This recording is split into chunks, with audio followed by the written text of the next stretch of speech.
You meditate, you journal, you go for daily walks, you execute every self-care habit recommended online, but somehow you still feel empty. The effort is there, but the relief slips through your fingers. It's a confusing state to be in. These activities are designed to bring you comfort, yet they feel strangely meaningless. You start to wonder if you're doing something wrong. Your brain is signaling for a specific type of biological support that these standard habits don't address. Recognizing this mismatch between what you assume you need and what your biology actually demands is the first step toward genuine recovery.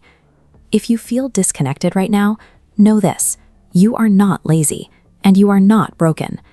This scale illustrates a biological shift. Under prolonged stress, the nervous system enters survival mode, conserving energy for daily functioning. Psychologists call this grayed-out state anhedonia, where favorite foods or music simply lose their emotional impact. This numbness is an effective defense mechanism. Your brain is carrying too much weight to process rewards. Recognizing this removes the burden of guilt. When motivation vanishes, we assume we need a massive, life-altering intervention. In reality, recovery begins with microscopically small changes. Researchers studying behavior change find that breaking tasks into tiny actions bypasses mental resistance. It makes taking action feel possible again.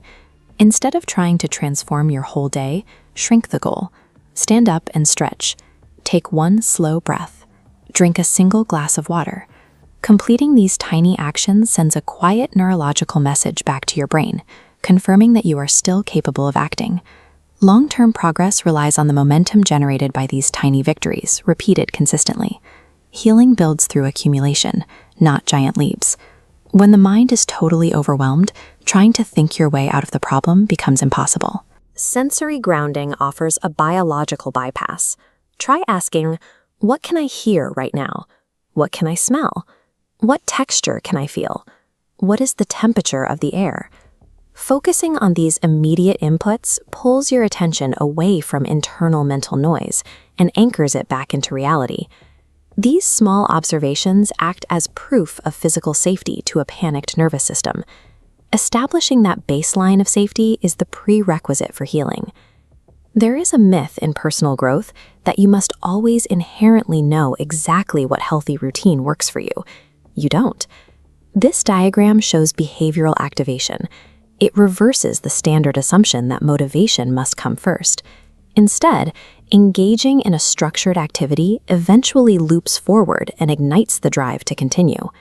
You can simply borrow someone else's momentum, copy a friend's evening routine, listen to a recommended podcast, or follow a pre-made reading list. You don't have to reinvent your life when you feel lost. Borrowing external structure gives your brain the temporary scaffolding it needs to rebuild its own internal drive. Social media suggests self-care is an aesthetic of expensive skincare and sunrise yoga. The unglamorous reality of surviving a hard day looks very different. Real self-care in survival mode is basic preservation. It means eating a simple meal, aggressively saying no, or just turning your phone off. Mental health professionals pay close attention to the most critical form of preservation: sleep. It functions as mandatory neurological maintenance for the brain. Just as your phone cannot function with a dead battery, your mind cannot regulate emotions or make decisions without restorative sleep. Giving yourself permission to sleep and abandon the pursuit of aesthetic perfection is not quitting. It is the act of preparing your body to continue. Genuine healing rarely looks like a dramatic cinematic transformation. It looks ordinary. One deep breath, one glass of water, and one night of rest. Repeating these simple actions eventually compounds into a calmer, stronger life. Stop asking why you can't fix yourself. Instead, ask, what is the smallest act of kindness I can offer myself in this exact moment? Recovery is not measured by speed. It is measured by the quiet bravery of showing up for yourself in the smallest possible ways. If you found a small act of self-care that helps when everything feels overwhelming, share it in the comments. Your answer might be exactly what someone else needs to hear today. If you want to build a stronger mind, subscribe to Brain Library. Every week, we explore timeless lessons in psychology and self-improvement. Until next time, Take care of your mind. It's where your day begins.